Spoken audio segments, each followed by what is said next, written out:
Алдарыңызда Шет ауданы Ағадыр кенті Гайдыбастар әзілкештер тобы.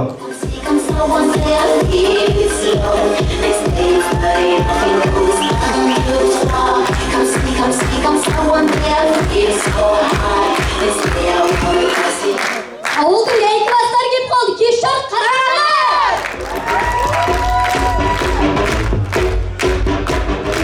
Осы жайдарманға келгеннен кейін өз-өзімізді таныстырып шығайық. Менің атым Мәди. Ол грек тілімен аударғанда өте красавчик жігіт деген мағынаны білдіреді. Бірақ мен грек тілін білмеймін.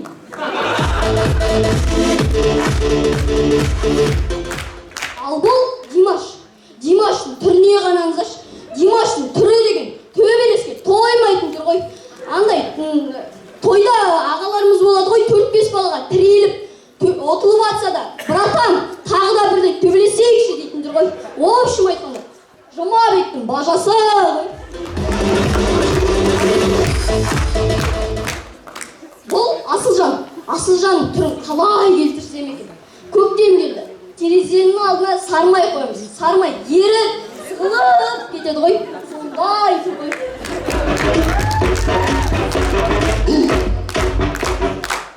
Айтпақшы, Асылжанның магазині бар. Оның аты Әсия. Ал бұл Ақтілек. Ақтілектің түрі деген мынандайдан келген. Лай батпаққа түсіп, қарайып кеткен тұр ғой. Общым айтқанда, құрбақа тұр ғой.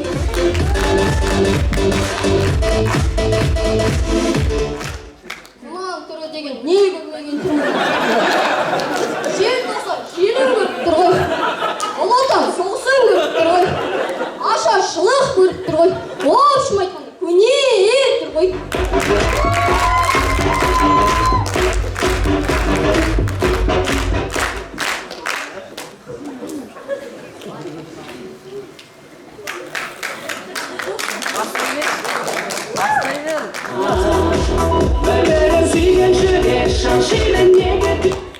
Аяғымы үйіп кетті, қашан бастаймыз? Ал ендеше қостай көлімен біз бастаймыз!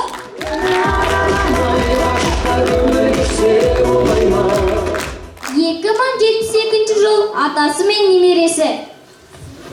Не балам, көрдің бе? Ол заманда адамдар киініп жүрген. Сен неге таңғаласың? Бар сен де кейін.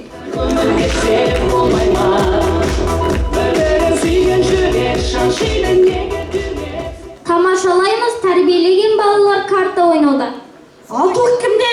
Менде. Онда жүрсеш? Аға, сіз жүре беріңіз, сіздің жасыңыз үлкен ғой.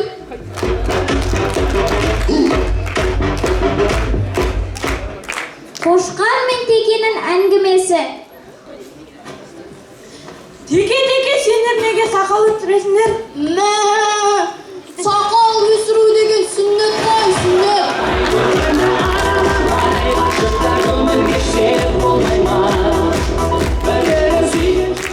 Екі құрбының әңгімесі.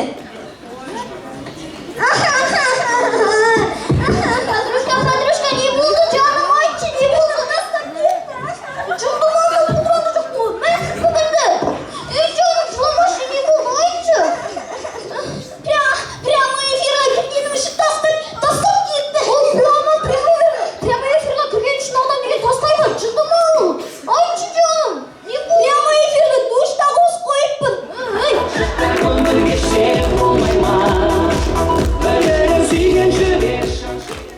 Онлайн сабақта болған жағдай. Балалар, сабақ бітті, үй жұмысын жазбаңдар ғой, сау болыңдар. Онлайн сабақ деген бәле болды ғой.